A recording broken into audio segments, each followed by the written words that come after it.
Un vieux chien refuse de descendre d'une tombe au cimetière, c'était la tombe de son maître T. Cela a fait pleurer tout le monde. Le soleil s'est à peine levé lorsque Max, un vieux chien aux poils gris et aux yeux fatigués mais toujours brillants, franchit lentement la grille rouillée du cimetière. Ses pas étaient lents mais déterminés, comme si chaque mouvement était guidé par une force invisible. La rosée du matin recouvrait encore les pierres tombales et l'odeur humide de la terre fraîchement retournée emplissait l'air. Max s'arrêta devant une tombe simple, sans ornements extravagants. Sur la pierre tombale, un seul nom était gravé, Alfred Martins. Le chien s'allongea sur la terre, son corps âgé se tassant avec un profond soupir. Ses yeux, bien que brouillés par l'âge, restaient fixés sur la pierre tombale, comme s'il pouvait voir au-delà du marbre froid. Le fossoyeur, Joao, observe la scène de loin. Ce n'était pas la première fois qu'il voyait Max à cet endroit, et quelque chose dans sa dévotion silencieuse l'émouvait profondément. Il s'approcha lentement, tenant un bol d'eau fraîche. « Et, mon pote, dit Joao doucement, en plaçant le bol près du museau de Max, tu ne peux pas rester ici éternellement, tu sais. » Max a levé les yeux vers Jean, mais n'a pas fait un geste pour boire l'eau ou se lever. Il y avait une telle tristesse palpable dans son regard que John sentit un nœud se former dans sa gorge. Dans le village voisin, les gens reprennent leurs activités quotidiennes. La boulangerie a ouvert ses portes, libérant dans l'air l'odeur du pain frais. Les enfants passaient sur le chemin de l'école, leurs voix excitées résonnant dans les rues étroites. Mais là, dans cette petite partie du cimetière, le temps semble s'être arrêté. Clara, une jeune femme aux cheveux bruns et aux yeux verts, passait à vélo lorsqu'elle a remarqué un mouvement dans le cimetière. Elle freine brusquement en reconnaissant le vieux chien de son grand-père. Son cœur se serra lorsqu'elle vit Max si déprimé, si différent du joyeux compagnon qu'il était auparavant. « Max » appela-t-elle en s'approchant prudemment. Le chien leva la tête, une lueur de reconnaissance traversant ses yeux fatigués. Si vous appréciez l'histoire, n'oubliez pas de vous abonner à la chaîne, Retour à l'histoire. Clara s'agenouille à côté de Max et lui caresse doucement la tête. « Oh, Max » murmura-t-elle, sentant des larmes se former dans ses yeux. « Il te manque autant qu'à moi, n'est-ce pas ?»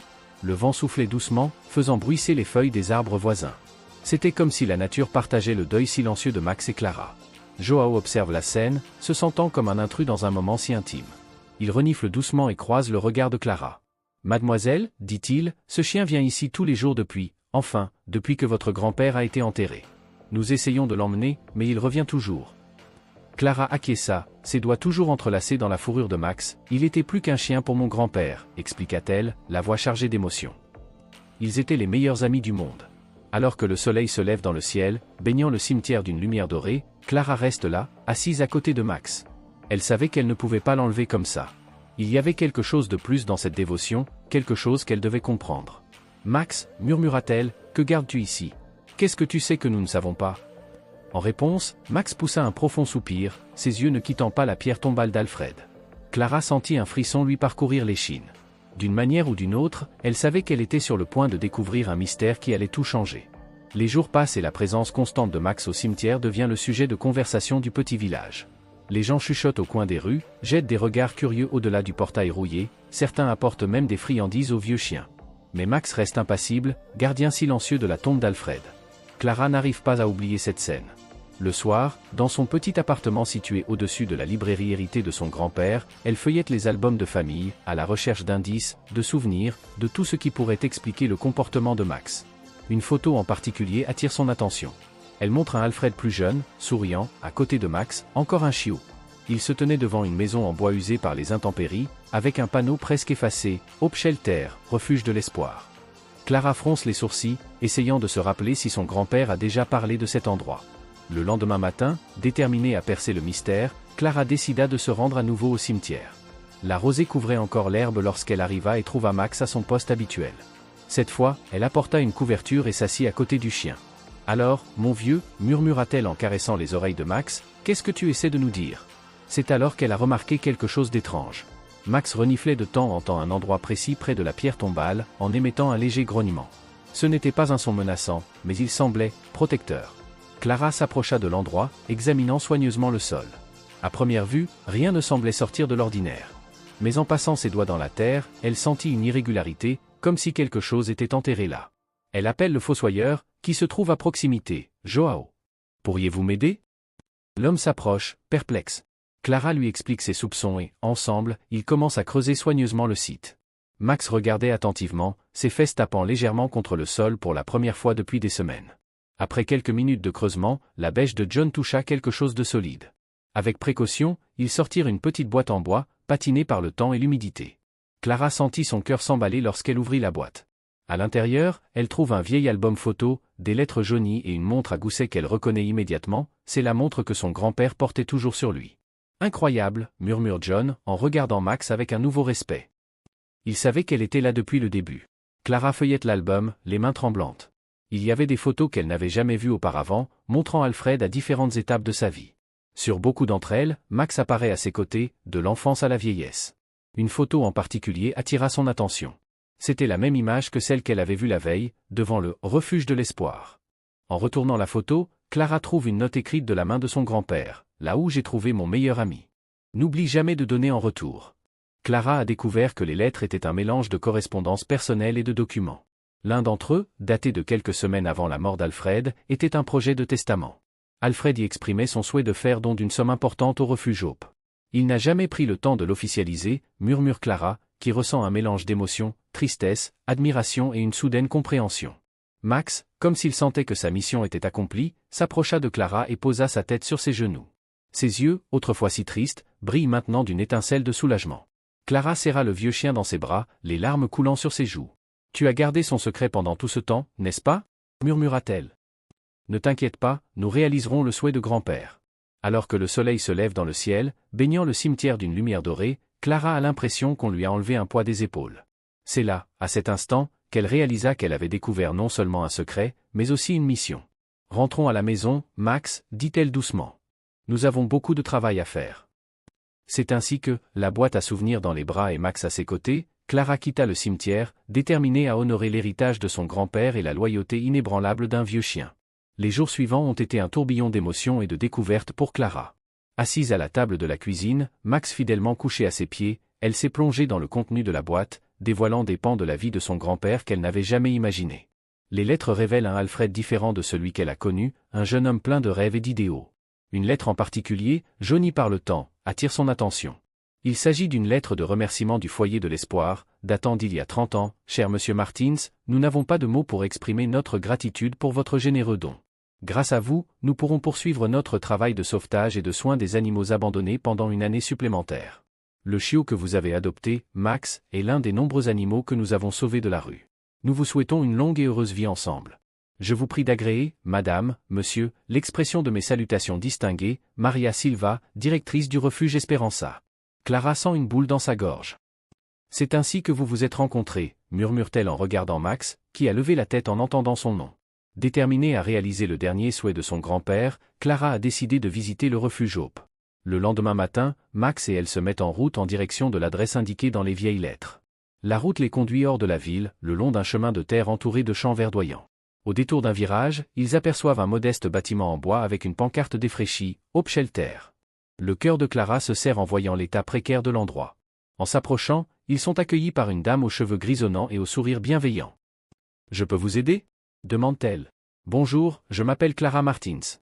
Mon grand-père, Alfred Martins, a adopté ce chien ici il y a de nombreuses années, » répond Clara en montrant Max. Les yeux de la dame s'écarquillent sous l'effet de la reconnaissance. « Oh, mon Dieu, vous devez être Maria Silva.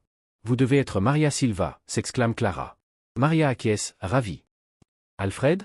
Je me souviens très bien de lui. Un homme merveilleux. Et voici le petit Max, dit-elle en se penchant pour caresser le vieux chien, qui remue la queue en réponse. Clara explique la récente découverte et le désir de son grand-père d'aider le refuge. Maria écoute attentivement, les larmes aux yeux. Ton grand-père a toujours été un ange pour nous, dit Maria doucement. Mais ces dernières années, les choses sont devenues difficiles. Nous sommes sur le point de fermer. Clara sentit un serrement dans sa poitrine. Non, nous ne pouvons pas laisser faire cela. Mon grand-père voulait t'aider, et c'est exactement ce que nous allons faire. À ce moment-là, un aboiement aigu attira l'attention de tout le monde. Un chiot tacheté, boiteux d'une patte, s'approche avec hésitation. Max, étonnamment agile pour son âge, se leva et s'approcha du chiot, le reniflant doucement. C'est Popcorn, explique Maria. Il a été sauvé il y a une semaine. Il était seul sur la route avec une patte blessée. Clara observa l'interaction entre Max et Pipoca, ressentant une vague d'émotion. C'était comme si le passé et le présent se rencontraient, lui rappelant le jeune Max sauvé par son grand-père. Maria, dit Clara, la détermination dans la voix, nous allons sauver cet endroit. Pas seulement pour mon grand-père, mais pour tous les Max et les Popcorn qui ont encore besoin d'aide. Alors que le soleil commence à se coucher, colorant le ciel d'orange, Clara, Maria, Max et Popcorn marchent ensemble dans l'enceinte du refuge. L'endroit était peut-être usé, mais il était plein de vie, des aboiements, des miaulements et le gazouillis occasionnel d'un oiseau sauvé remplissonnait l'air. Clara savait qu'elle avait trouvé plus qu'une mission.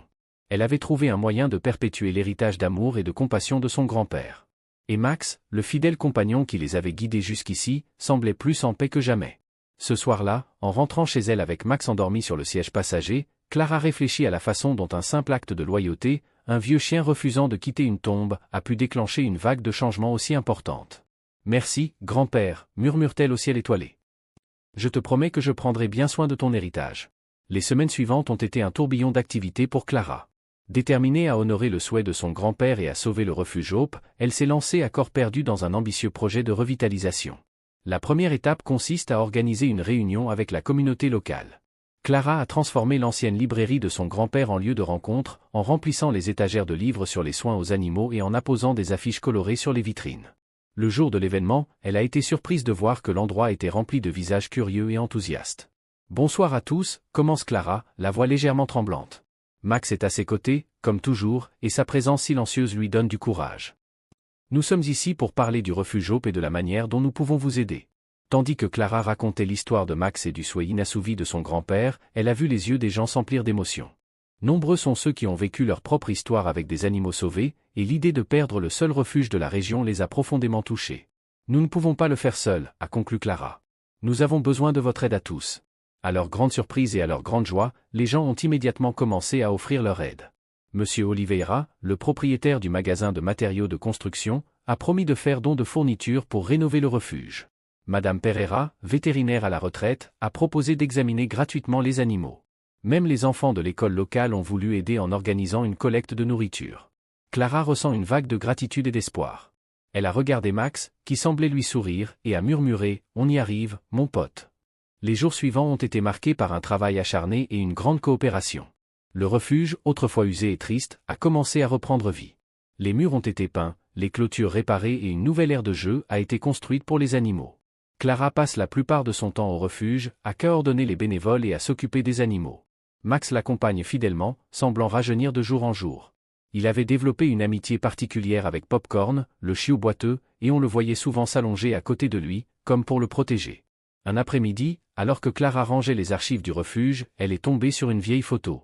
On y voit une jeune Maria tenant dans ses bras un chiot qui n'est autre que Max. À l'arrière-plan, on aperçoit Alfred avec un grand sourire. « Maria !» s'exclame Clara, ravie. « Regardez ce que j'ai trouvé. » La directrice du refuge s'approche, les yeux remplis de larmes en voyant la photo. « Oh, ma chère, dit-elle doucement, je me souviens de ce jour comme si c'était hier. Ton grand-père ne voulait pas adopter d'animaux au départ. Il était seulement venu faire un don. Mais Max est arrivé. » Clara écoute attentivement Maria raconter comment le petit Max, à l'époque un chiot craintif et méfiant, s'est approché timidement d'Alfred. « Ce fut le coup de foudre, sourit Maria. Son grand-père a dit qu'il n'avait jamais ressenti une connexion aussi immédiate avec quelqu'un. À ce moment-là, comme s'il réagissait à ce souvenir, Max entra dans la pièce, suivi de près par Popcorn. Clara ne put s'empêcher de remarquer le parallèle, tout comme Max avait changé la vie de son grand-père, Pipoca semblait apporter une nouvelle énergie au vieux chien. « Tu sais, dit Clara pensivement, je crois que je comprends maintenant pourquoi Max était si déterminé à garder cette tombe. Ce n'était pas seulement de la loyauté. C'était de la gratitude. Une façon de rendre tout l'amour qu'il avait reçu. » Maria acquiesce, essuyant une larme. « Et regarde ce que cette gratitude a engendré. Tu es ici, tu perpétues l'héritage de ton grand-père, tu sauves cet endroit et tous ces animaux. » Clara sentit une boule dans sa gorge. Elle a regardé Max, Popcorn, la photo qu'elle tenait dans ses mains et le refuge rénové qui l'entourait. Tout avait commencé par un acte d'amour, un homme sauvant un chien lui rendant l'appareil par une loyauté sans faille. « Je suppose que c'est ce que fait l'amour, dit doucement Clara. Il se multiplie, il se répand, il touche d'autres vies. » Alors que le soleil se couche dehors, colorant le ciel de rose et d'orange, Clara ressent un profond sentiment de paix et de détermination. Le mystère du comportement de Max s'était transformé en une mission de vie, reliant le passé et le présent, les humains et les animaux, dans un réseau de compassion et d'attention. Et là, à cet instant, Clara a su qu'elle était exactement là où elle devait être, faisant exactement ce qu'elle devait faire. L'héritage de son grand-père était vivant, non seulement dans ses souvenirs, mais aussi dans chaque vie animale qu'ils avaient touchée, dans chaque cœur humain qui s'était ouvert pour aider. Max, comme s'il avait perçu les pensées de Clara, se rapprocha et appuya sa tête sur sa jambe. Elle se pencha pour le prendre dans ses bras, sentant la chaleur de sa fourrure grise. « Merci, mon vieil ami, murmura-t-elle. Pour nous avoir guidés jusqu'ici. » L'été touchait à sa fin, apportant avec lui une brise plus fraîche et le jaunissement des feuilles. Le refuge Esperança, désormais entièrement rénové, se préparait à un événement spécial, sa réouverture officielle et la première journée de l'adoption, depuis la revitalisation. Clara s'est réveillée tôt ce matin-là, un mélange d'anxiété et d'excitation bouillonnant dans sa poitrine. Elle regarde Max, qui dort paisiblement sur son lit dans le coin de la pièce. Le vieux chien semblait en meilleure santé et plus heureux que jamais, son pelage gris brillant dans la douce lumière de l'aube. « Viens, mon grand, dit-elle doucement, c'est le grand jour. » C'est le grand jour. Max s'étira paresseusement avant de se lever, remuant la queue comme s'il comprenait l'importance de la journée. Lorsqu'ils arrivèrent au refuge, Clara s'émerveilla de la transformation. Des ballons colorés décoraient l'entrée, des banderoles de bienvenue étaient suspendues et l'odeur du pop-corn et de la barbe à papa flottait dans l'air. Des bénévoles s'affairent aux derniers préparatifs. Maria apparaît, le visage rayonnant de bonheur. « Clara, ma chérie, regarde-moi ça. Je n'aurais jamais imaginé revoir le refuge dans cet état. » Les deux femmes se sont serrées dans les bras, partageant un moment de gratitude silencieuse. Max, à côté d'elle, aboya doucement, comme pour se joindre à la fête. Au fil de la matinée, le refuge a commencé à se remplir de visiteurs. Des familles avec des enfants anxieux, des jeunes couples, des personnes âgées solitaires, tous sont venus pour rencontrer les animaux et peut-être trouver un nouveau membre pour leur famille. Clara a fait le tour des lieux, présentant les animaux et racontant leur histoire. Chaque chien, chat ou même vieux perroquet sauvé avait une histoire unique, et Clara la racontait avec passion, voyant les yeux des visiteurs s'illuminer d'empathie et d'amour. C'est alors qu'elle a remarqué que quelque chose d'extraordinaire se passait dans un coin tranquille du refuge. Max, qui reste habituellement près d'elle, est assis patiemment à côté de Popcorn. Le chiot boiteux, normalement timide avec les étrangers, semblait plus confiant en présence du vieux chien. Une petite fille d'environ 8 ans s'approche avec hésitation. Elle avait une prothèse de jambe et ses yeux brillaient de curiosité à la vue de Popcorn. « Bonjour, dit-elle doucement. Je peux le caresser ? » Clara sourit et se rapproche. « Bien sûr que tu peux. Voici Popcorn, et c'est Max là-bas. Ce sont de grands amis. » La petite fille s'agenouille avec précaution et tend la main à Pipoca. À la surprise de Clara, le chiot, qui se tenait normalement à l'écart, s'approcha et renifla la main de la fillette avant de se laisser caresser. « Il est spécial comme moi », s'exclame la jeune fille en remarquant la patte molle de Popcorn. À ce moment-là, les parents de la jeune fille s'approchent. Clara pouvait lire l'émotion dans leurs yeux alors qu'ils observaient l'interaction entre leur fille et le chiot. « Sophia a toujours voulu avoir un chien », expliqua sa mère, mais nous nous demandions si elle serait capable de s'en occuper, étant donné, eh bien, vous savez. Clara acquiesce d'un signe de tête compréhensif. Parfois, c'est justement nos différences qui font que nous sommes parfaits l'un pour l'autre. Regarde comment Pipoca s'est déjà rapproché d'elle. Le père s'agenouille à côté de sa fille. Qu'en penses-tu, Sophia ? Veux-tu ramener Pipoca à la maison ? Les yeux de la petite fille s'écarquillent de joie. Je peux ? Clara sentit des larmes se former dans ses yeux tandis qu'elle regardait la famille remplir les papiers d'adoption. Max s'approcha d'elle et appuya sa tête sur sa jambe, comme il le faisait toujours lorsqu'il la sentait émue. « Tu as vu ça, mon pote ?» murmura-t-elle au vieux chien. « Tu n'as pas seulement sauvé l'héritage de ton grand-père. Tu contribues à créer de nouveaux liens, de nouvelles histoires d'amour. » Au fil de la journée, de plus en plus d'animaux ont trouvé un nouveau foyer. Le cœur de Clara débordait de joie à chaque adoption, à chaque sourire, à chaque étreinte entre les humains et leurs nouveaux compagnons à fourrure. À la fin de l'après-midi, épuisée mais profondément heureuse, Clara s'est assise sur un banc dans le jardin du refuge.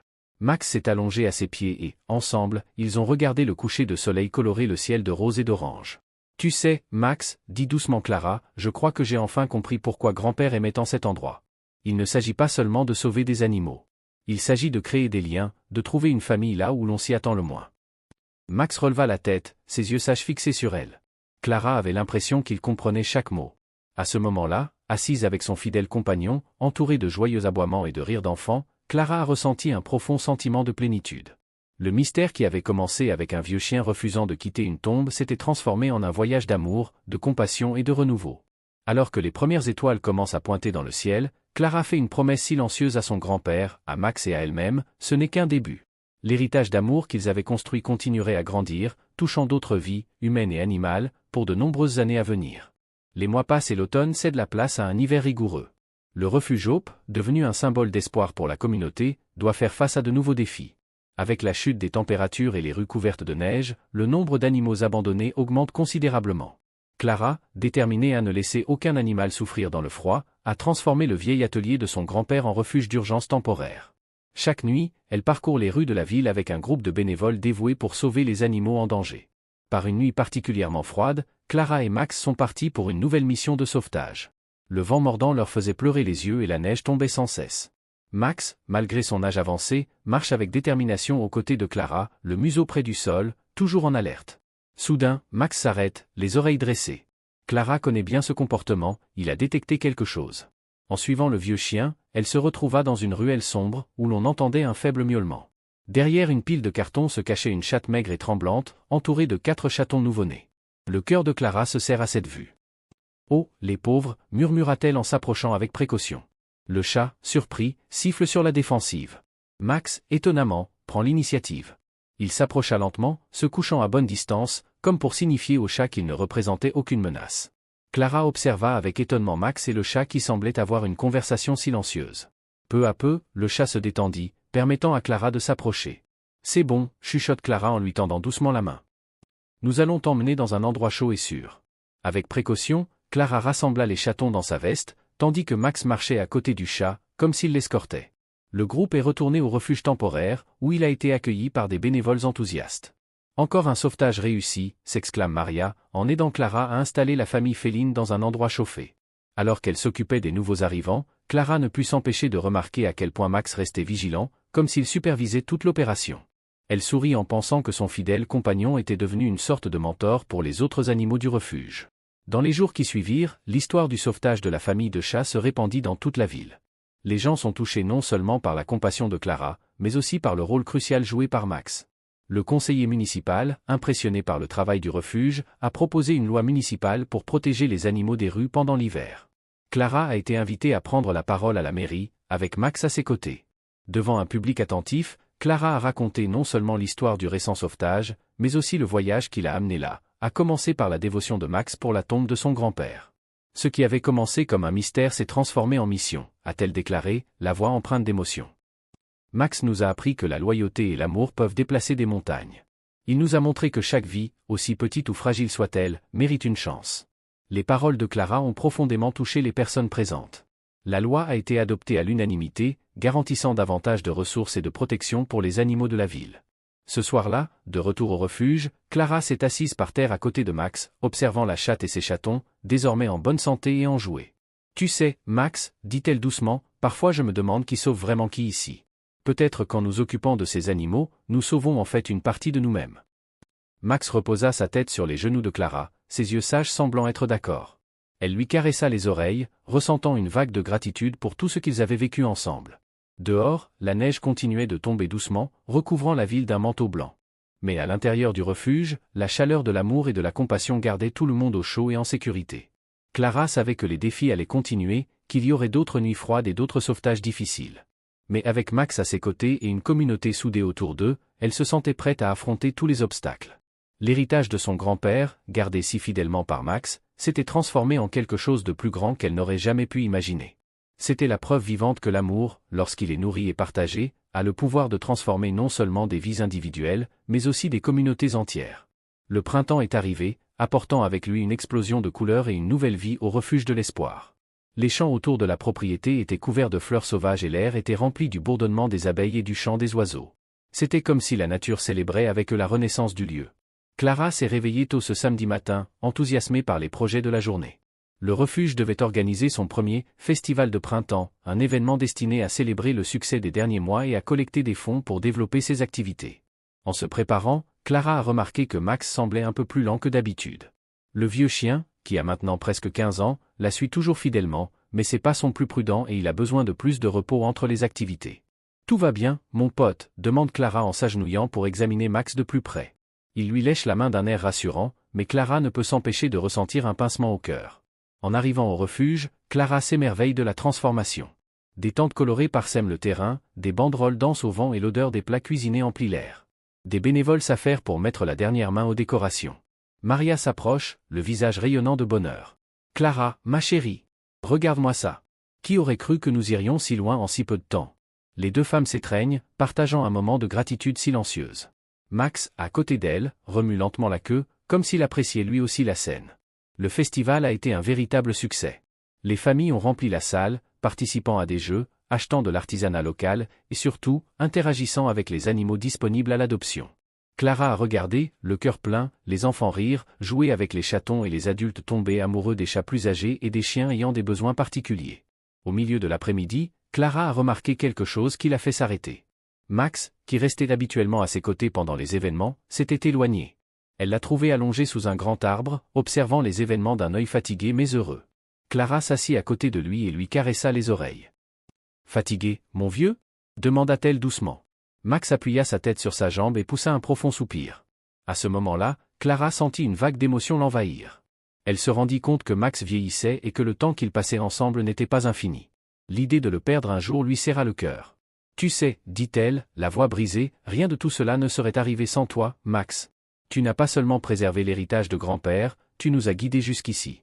Tu as changé tant de vies. » Comme s'il comprenait la profondeur du moment, Max a levé la tête et a regardé Clara droit dans les yeux. Il y avait tant de sagesse et d'amour dans ce regard que Clara sentit des larmes se former. La voix de Maria la sortit de ses pensées. « Tout va bien ?» Clara essuie rapidement ses larmes et sourit à son amie. « Oui, c'était juste un moment. » Maria s'assit à côté d'elle, observant la scène festive qui se déroulait devant elle. « Tu sais, dit-elle pensivement, quand ton grand-père a amené Max au refuge, je n'aurais jamais pu imaginer l'impact que ce petit chiot aurait sur tant de vies. C'est incroyable comme un simple acte de gentillesse peut se multiplier au fil des ans. » Clara acquiesça, ressentant un mélange de joie et de mélancolie. « C'est vrai. Et maintenant, regardez tout cela. Chaque animal adopté, chaque vie transformée, tout a commencé par cette rencontre. » Ils restèrent tous les trois un moment, Max entre les deux femmes, à observer le festival qui battait son plein. C'était une scène de joie et d'espoir pur, un témoignage vivant du pouvoir de l'amour et de la compassion. Alors que le soleil commençait à se coucher, peignant le ciel en nuances de rose et d'orange, Clara fit une promesse silencieuse. Elle veillera à ce que l'héritage de Max, comme celui de son grand-père, perdure. Chaque animal sauvé, chaque famille unie par l'adoption, serait un hommage à l'amour inconditionnel dont Max avait fait preuve tout au long de sa vie.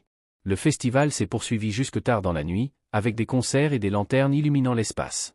Clara, avec Max fidèlement à ses côtés, a circulé parmi les invités, partageant des histoires, riant et parfois pleurant avec ceux qui rencontraient leurs nouveaux compagnons à fourrure.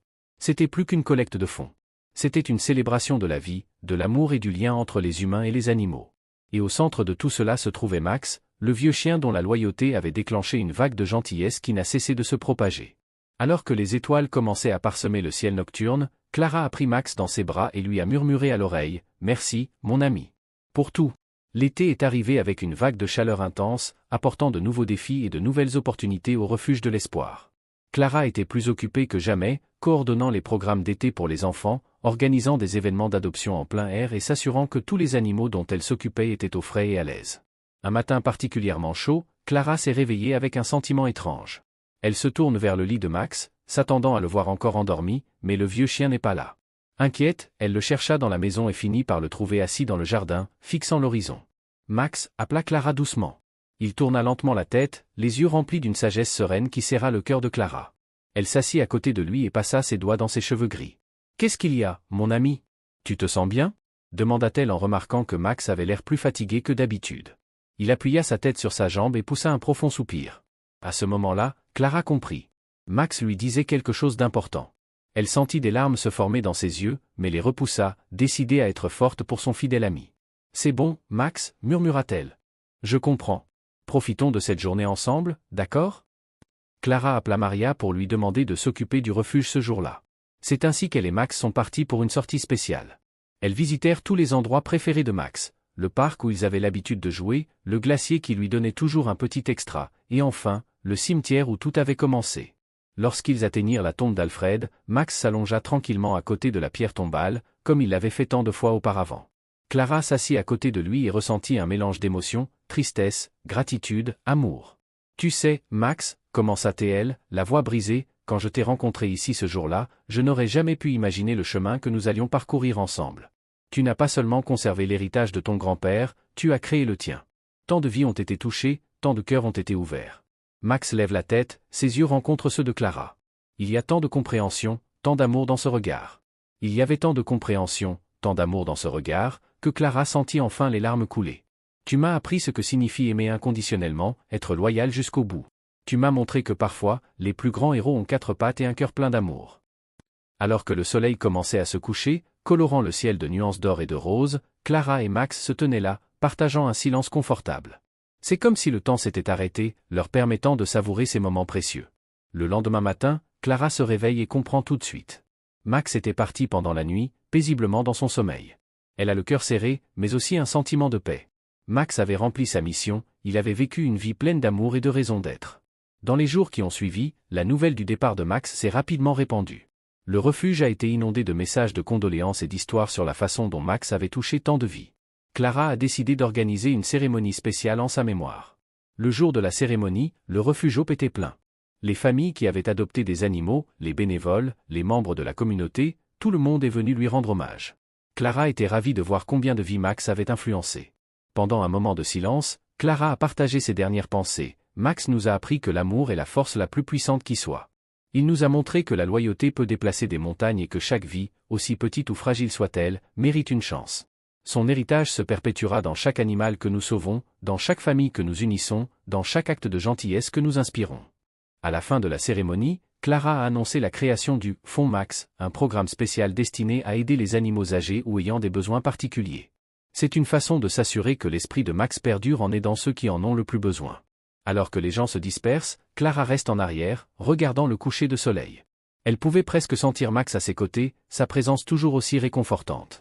« Merci, mon ami », murmura-t-elle au vent. « Pour tout. » Et c'est ainsi que l'histoire qui avait commencé avec un vieux chien refusant de quitter sa tombe se termina par un héritage d'amour qui continuerait à se répandre pendant des générations. Max avait prouvé que les anges ont parfois 4 pattes et que l'amour véritable peut transcender la mort. Clara savait que les défis allaient continuer, qu'il y aurait d'autres vies à sauver et d'autres cœurs à toucher.